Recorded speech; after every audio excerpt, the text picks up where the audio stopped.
Welcome! If you've been getting too many notifications from channel replies on Instagram and it's starting to feel overwhelming, you're definitely not alone.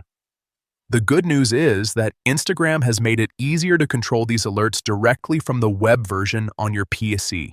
In this quick guide, I'll show exactly how to mute notifications for channel replies step by step. First, open your browser and go to Instagram's official website. Log into your account if you haven't already.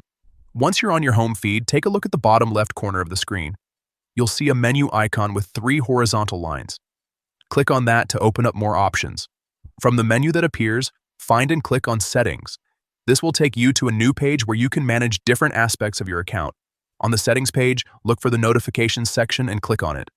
Now, inside Notifications, you'll see several categories. What you want to do here is click on Push Notifications.